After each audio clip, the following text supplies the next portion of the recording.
Want the hottest takes, boldest insights, and smartest analysis in sports today? Yeah, this is not that. This is Not Impressed with Josh Rosen. All right, everyone. My guest today on Not Impressed with Josh Rosen is an award-winning television host. If you've watched college football, college basketball, or Major League Baseball at all over the last decade on Fox Sports or FS1, you've surely seen him. He's also a producer, an actor, author of the book Open Mic, an Air Force veteran, a stand-up comedian, host of the show Between Us with Mike and Paige, and most importantly, he's a New York Knicks and New York Giants fan. Please welcome Mike Hill. Thanks for coming on. Knicks and five. Yeah, man. What's up, man? How you doing? Good to see you, Josh. Very good. Thanks for coming on. I said most importantly, Knicks and Giants fan. I happen to be a Giants fan myself. Not a Knicks fan, but I'm wondering, are you still riding the high of the championship, and how long will that high last? I am riding this high. I will say at least until December 25th, when the new NBA season officially kicks off again. Then I'll be like, what's wrong with the Knicks if they're not playing up to their expectations? But I am riding so high on this Knicks championship after 53 years that I don't even care what the Yankees are doing right now. I'm a diehard Yankees fan. I care what the Yankees do every season, and they're not playing up to expectations because of injuries. And I'm not even thinking about the Giants right now. So I can ride this Knicks championship for a long time. I even said that I would trade in 3 Yankee championships in my lifetime for this Knicks feeling right now. And you got it. Well, my dad's also a huge Knicks fan. He's been waiting longer than you. He's a little bit older than you. So I'm really happy for Knicks fans, even though I'm a Miami Heat fan myself. Yeah. When we had our days where we were going at it, the Heat and Knicks for many years. So when you said December 25th, too, do you think the NBA would be better off if they started the season on Christmas Day? Yes and no. Obviously, a lot of people aren't thinking about the NBA until around that time because it is, you get some of the marquee games on that day, and then football season is starting to wind down. But I like it the way it is, man. If you're an NBA fan, you're an NBA fan. So no matter when it starts, I don't think there are enough games, to be quite honest with you. Some days I'll look up and I don't see any marquee games. I really wish that every week or every day, there is one big marquee game. And obviously, you can't really decide that at the beginning of the season because some teams don't live up to expectations. But I think all 82 games matter. So to, try to knock down some of the season to make the season shorter, I think that would be a disservice. I think those 82 games are really good in the regular season, and of course the playoffs are what it's all about. But nobody really starts to pay attention, as we know, until Christmas Day. But I think those couple of months before Christmas actually really matters a lot too. Yeah, I'm an NBA junkie like you too, so I'm locked in from opening day. Yeah. I want to go back to the start of your broadcasting career. I also have a background in media communications at FSU, and I'm wondering, was it always sports that you wanted to go into, or were you also thinking maybe I can go into news as well? Because I've noticed that a lot of people who do sports hosting or broadcasting for a living also are just good journalists and have an interest in just general news stories. So I was wondering if you also were thinking of that news pathway as well.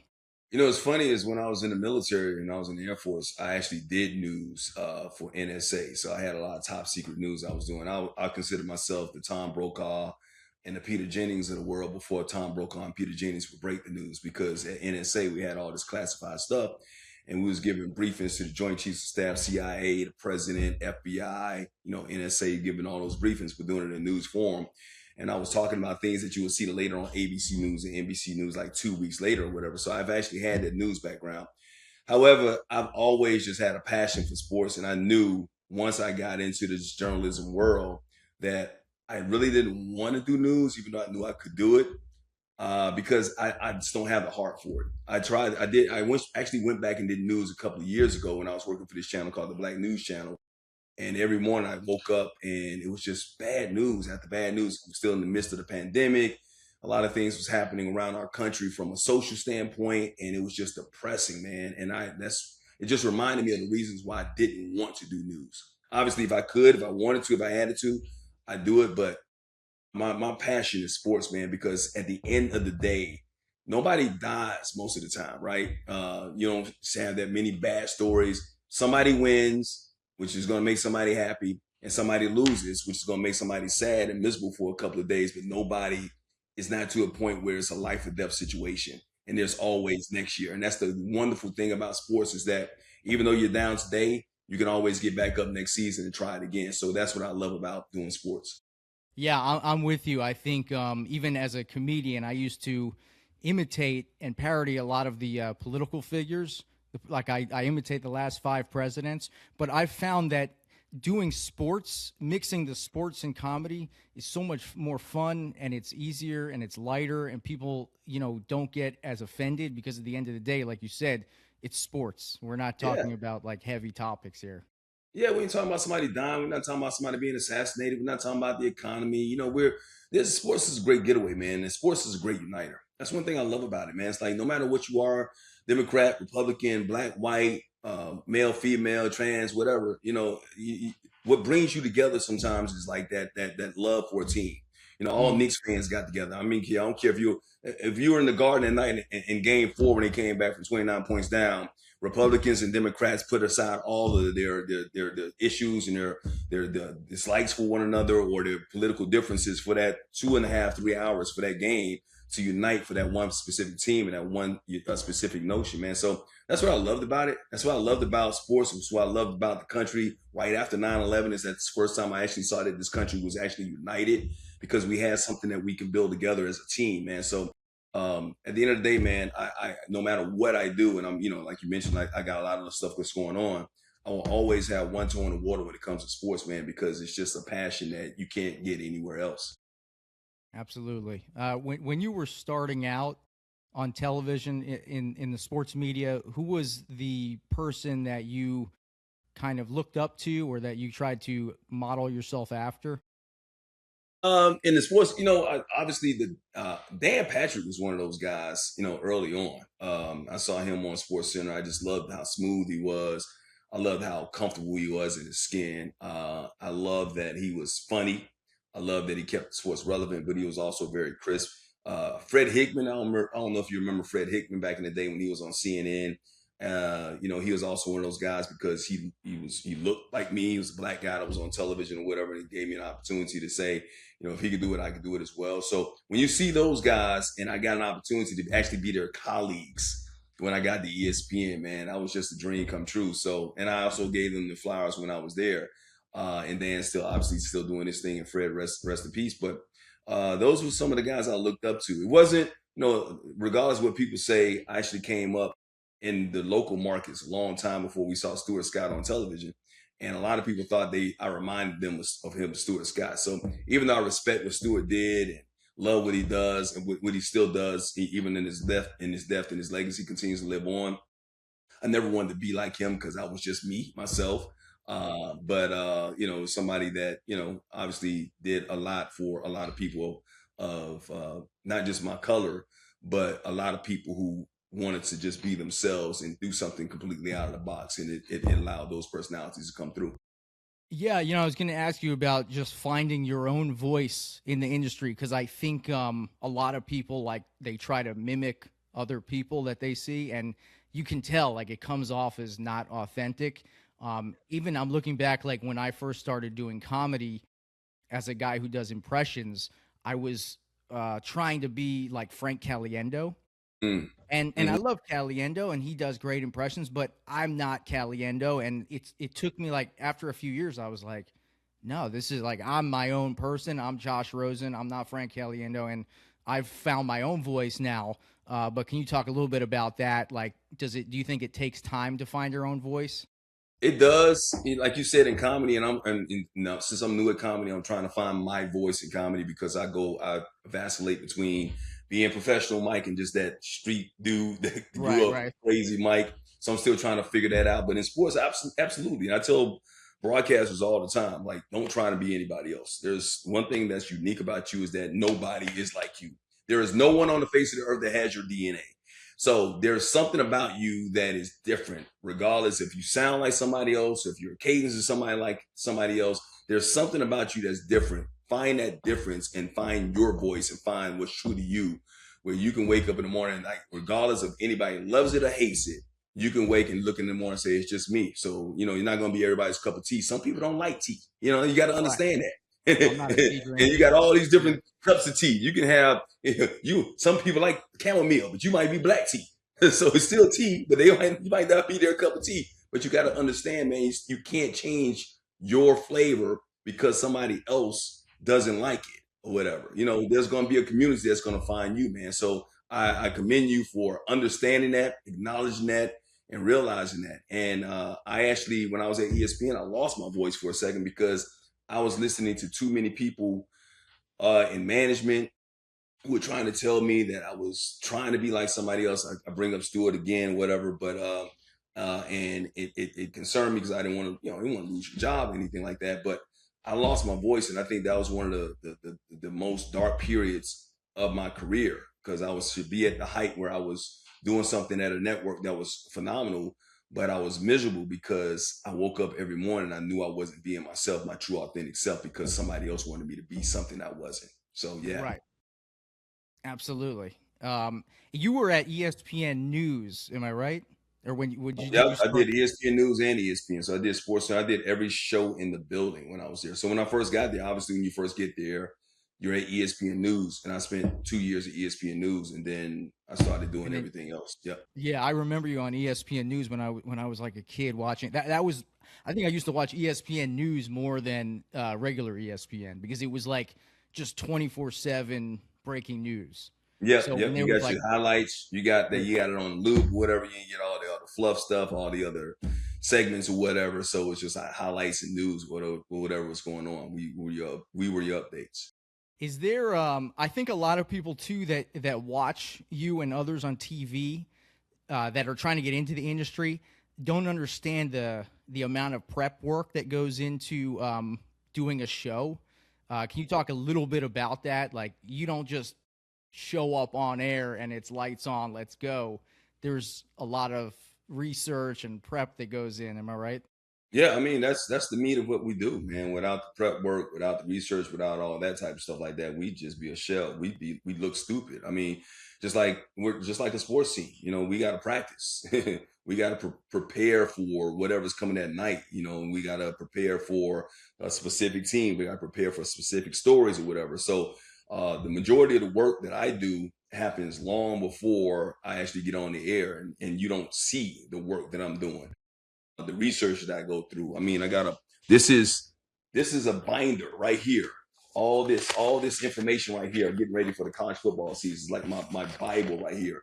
And I have to look through all of that before I even start talking about college football, which begins next week. So that's just a piece of it. But I also look at every article I can about just to get ready for certain things, man. So yeah, I mean, that's just the work that goes into it. No matter what you do, no matter what you see, when you see somebody on air as an entertainer, whatever, there's a lot of prep work that goes into what they do to make the execution of the game plan go flawlessly.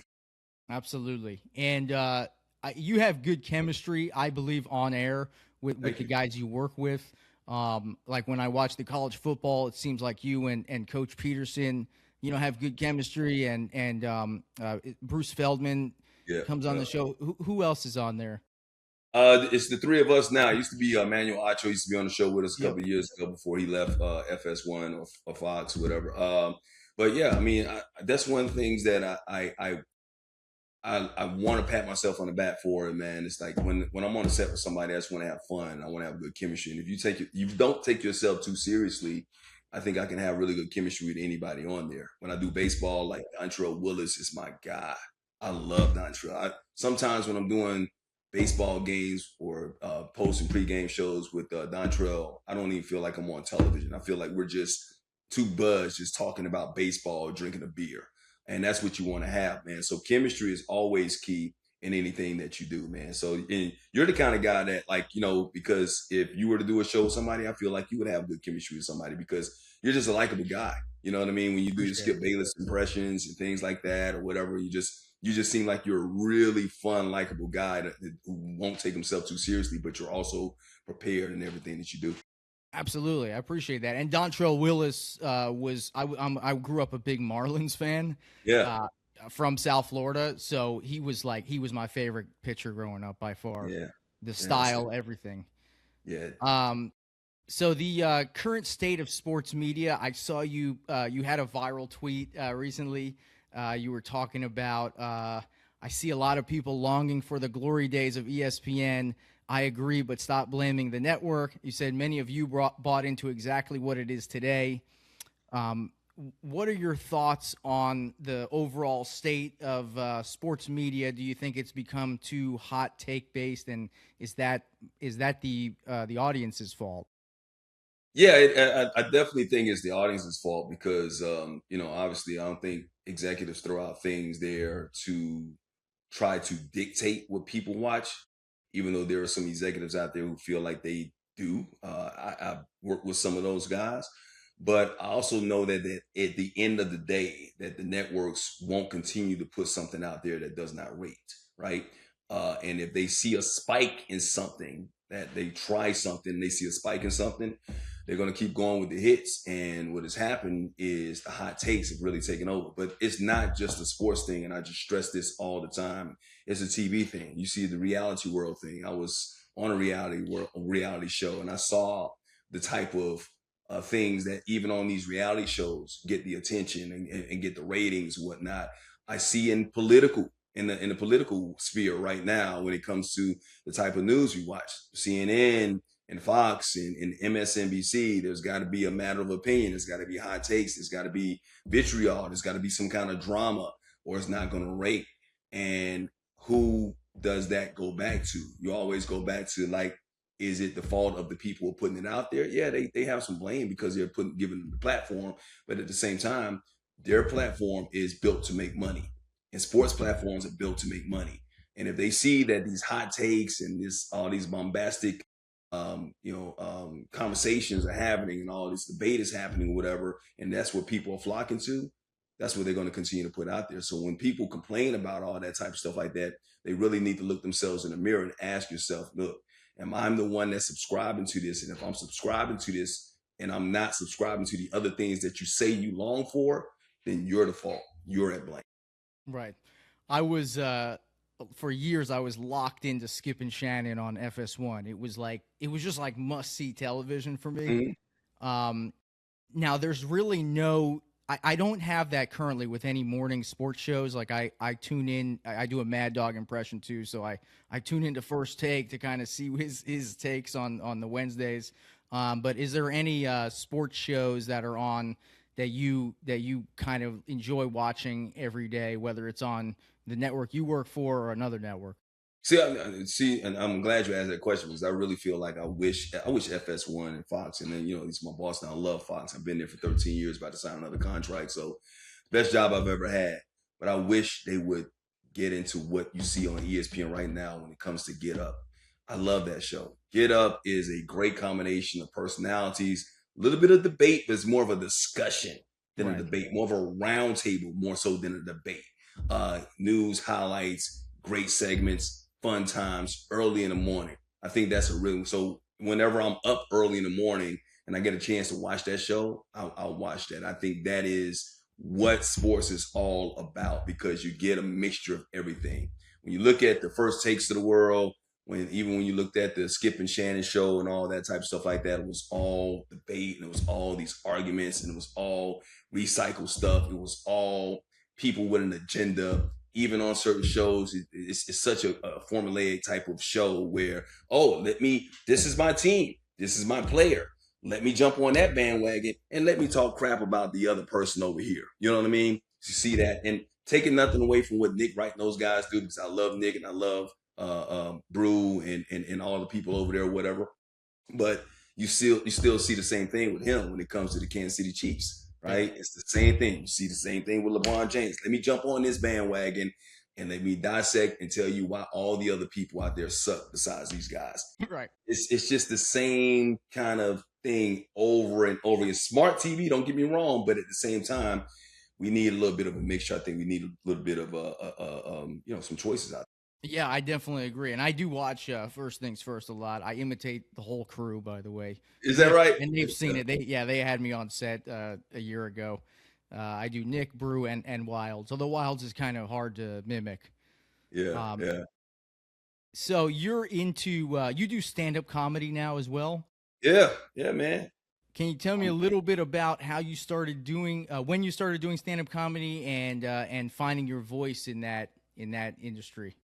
Well, I've always loved comedy, man. I think even if you've seen me on set sometimes, man, I try and throw a little, flavor in there, some comedy whenever it's possible in there, just to kind of have a little fun and whatnot. But I've always been around comics, pretty much my entire life. Half of my friends are comedians, and I've always like gone on like podcasts or theirs, whatever. And they've always said, "Man, you kind of funny. You ever thought about doing stand up?" And I was like, "Nah, either too afraid or just respected the craft too much." And then one day I was on this podcast, and there was this lady who said, named Hope Flood, who's a pretty good comedian out here. She said, "I'm going to do a show, and I would like for you to host it." She said, "All you have to do is bring the comedians on stage, but if you want to tell some jokes in between, tell some jokes in between." So I did that, and I fell in love with it 2.5 years ago, man. And it's just been what I needed at this time. I think if I would have tried it years ago, I'd probably been too wild, too crazy, or whatever. But I had been going through so much in my life around that period of time that I actually needed some therapy that I couldn't afford Right. elsewhere. So being able to talk about, the shit I was going through, including divorce and, what's happening with my family and all that type of stuff like that, and kind of have people laugh at my pain, so to speak, it was right on time. And I just fell in love with it, man. It's become like a drug of mine. It is a drug when you get that high of being on stage, but you also have to overcome the rejection. I think, Yeah. but I do think that a lot of like people in broadcasting too can translate well to comedy because rejection is just part of the game. Bro, I've been married and divorced 3 times. I'm used to rejection. I'm used to the silent treatment. So, being married 3 times, you get used to the silent treatment. That's what I tell people all the time. I'm like, I don't care, y'all laugh. I'm used to it. It's like, it's cool, Right. man. But that's also the ups and downs. And I also think it's like, even when I play golf, man, it's like every time you play golf, you think you've mastered the game. You can have a really good round. You think I killed it. Just like you have a great set, you think you killed it. And the next day you go back out there and you just blow the hell up. And same way in comedy, man. It's just depending on the audience, the setting, your jokes that you tell or whatever, man. You can tell one wrong joke and it go all the way, but you stick with it. You just stick with it because I enjoy the challenge, man. And I got a couple of shows coming up in the next week, and I'm looking forward to them. That's awesome. You mentioned golf too. Is that your sport that you play the most currently? It is the sport that I can I can play. You're not playing basketball. It's the sport that I can play, the safe sport that I can play. My back still gives out every now and then, but my ass ain't going back out there to play no basketball no more. My ass ain't going out there to catch no footballs and throw no footballs and tear my rotator cuff. It ain't all that stuff ain't happening no more, man. So yeah, golf is my go-to sport. And do you watch golf? I watch it. I watch the big tournaments. I don't want to say that, but I really watch golf to look at form. I don't watch golf to look at the intrigue of the tournament and who's going to win. I really, even though I'm a sports guy and I tell people all the time, I don't keep up with it enough to tell you who the top 5 players in the world are right now. I just couldn't do it. I couldn't tell you who won the Masters. I can't. I just got too much in this 56-year-old brain right now that I have to download some of that crap. You know what I mean? So I don't remember everything, but I watch it enough to be invested when I need to be invested. And I watch it now so that I can see how smooth these guys and what kind of strategy they use when they're out on the golf course. Absolutely. And you're in very good shape for someone who's 56. What motivates you to get after it in the gym and just work out every day? What's the thing that kind of keeps you going? First of all, health. I want to be around for a while. I'm starting this campaign called 50/50, FIFTY, where I tell people over the age of 50 to get into the mental, physical, emotional, and spiritual fitness, financial fitness as well, and to have a partner to do that. because I want to be around for a while, man. You got to understand that our lifespans are in our 70s. So if you think about that, I got less than 20 years to go, and so I want to live to be in my 80s and 90s, man. I want to do everything I possibly can to make sure that I get there, and then when I get there, I'm able and capable of taking care of myself. And just, man, the feedback you get, you got to understand, man. It's like, we all have egos at a time. So Yeah. when you tell somebody you're 56 and they like, oh, wow, you don't look 56. I understand black don't crack, but black will get big. black will swell. We've seen some black people who are 60 years old who look 30, but they also look like they are half a ham sandwich away from diabetes. You know what I mean? So we will get type and kind of big. So I just want to be the black Benjamin Button, bro. I want to, and then plus in this game, we understand. Look, I'm on television. I'm getting close to my 60s or whatever, man. People want to see young voices. They want to hear young voices. They want to see young faces. And if I could do anything to kind of reverse that aging process and take it back the other way, then that's what I'm gonna do. You're all in. Yep. All right. And my final question is, I got to ask you about the New York Giants. Yo. I know you're a Giants fan. I'm a Giants fan too. There's a lot of, I would say, kind of high expectations this year with the new coach. I'm a little bit lower on my expectations. I'm like, you know what? Like, we got to give this a little bit of time. What are your thoughts on the Giants' upcoming season, and what are your expectations? I am all in on the Giants. I am, for the first time in a very long time, maybe for the 3 years ago after they made the playoffs and they beat Minnesota in the playoffs, I was hot at the next season going in. Then back to life, back to reality. But this year, with John Harbaugh as the coach, man, what I saw out of Jackson Dart, if this team can stay healthy, and that's a big if in the National Football League, if they can stay healthy, keep their quarterback upright, and not get his brain scrambled every. I didn't like what I saw in that preseason game. Not at all. That can't happen. I'm like, oh my gosh, where's Omen? Whatever. If they can keep him healthy and the team stays healthy, this team is going to make the playoffs this year. I know what they've done. I know 3 and 4 wins the last couple of seasons. I know, but we've seen turnarounds in the NFL happen, and I believe they have a coach who knows what he's doing and he's well respected, and I think they'll get behind him. I believe defensively, which was a disappointment more so than the offense last year, because the defense was expected to step up with the addition of Arvell Reese and whatever they have now. I think they're going to be phenomenal.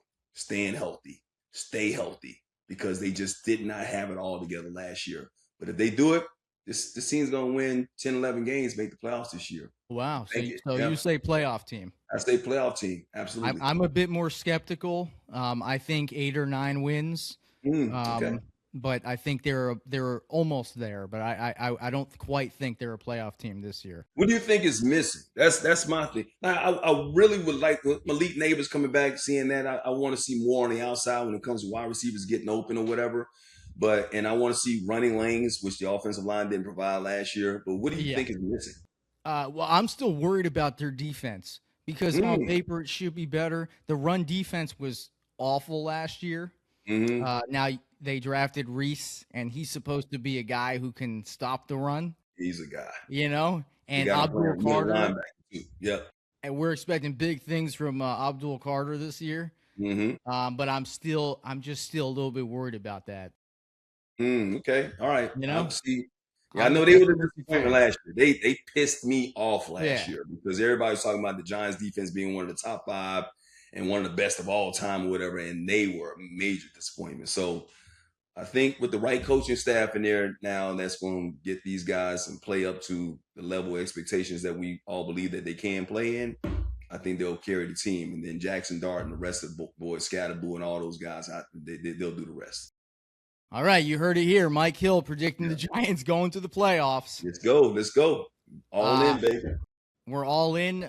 Thank you very much for your time, Mr. Hill. And I noticed also behind you, you have your show Between Us with Mike and Paige. Do you want to tell everyone about that? Yeah, that's my girlfriend, Paige Turner, the great Paige Turner, HGTV on. She does a renovation show, Love It or List It. So we have a podcast together. called Between Us, man. Make sure you check it out on all where podcasts are launched. We're about to launch it again on YouTube. We're on Patreon right now, but we're on Apple Music, on all the where you can find podcasts, man. So we've got like 7 or 8 episodes out right now. Got a really good buzz. I'm also on the 3 Dope Dads podcast with me and 2 other comedians, Malik S. and Naeem Lynn. So check those out where podcasts are found. And also have a documentary coming out that I executive produce with Terrell Owens that's coming out on Amazon. That should be coming out in November on Amazon after a Thursday night football game. So thank you for your love, support, man. Thank you for following me on Instagram and Twitter at It's Mike Hill. And I appreciate you having me on the show, man. Hey, thank you very much. It's not impressed with Josh Rosen, but we are impressed with Mike Hill. Thanks for coming on. I really wish I could have gotten one Skip because, I work with Skip. Skip's actually in my TO documentary. I wish I could have gotten one, at least team obliterator out of you or something. Can I? Let me do that. Let me do that. Okay. Okay, Mr. Hill, it's my turn now. In the end, and I know, T.O. will always be team obliterator to me. He just wasn't that guy. You know it, and I know it. The breathing, man. That's what gets it. You got it. I've seen this guy actually work when I was on First Take at ESPN. You got him down pat. And what I like about it, you have to see him when he's not on set, when the cameras are not on. This guy is like, he is in a zone. You can't talk to him during the commercial breaks. You can't talk to him like right before the show. It's almost like he goes into like this cocoon or this kind of like a, I don't know. He's like in a what's the word? Trance. Yeah. He's in a trance, man. And it's like, he's just a different animal, man. So yeah, you got him, bro. You got something with that. I've been doing it for a while, and and no one imitates him too. And that was sort of like when you can imitate someone that no one has ever done, or I don't recommend even trying. It's almost deadly. But you got it, man. Then the Mountain Dew in the background. When he came on the set, I made sure I had some Mountain Dew for him. Absolutely. I know. Absolutely. Yeah. Good stuff, man. Appreciate you, brother. You've been listening to Not Impressed with your host, Josh Rosen. Make sure to subscribe on YouTube, Spotify, or wherever you get your favorite content. Yes! To learn more about the incredible Josh Rosen, be sure to follow him at Josh Impressions on TikTok, Instagram, and X. Yes! Thanks for listening to Not Impressed.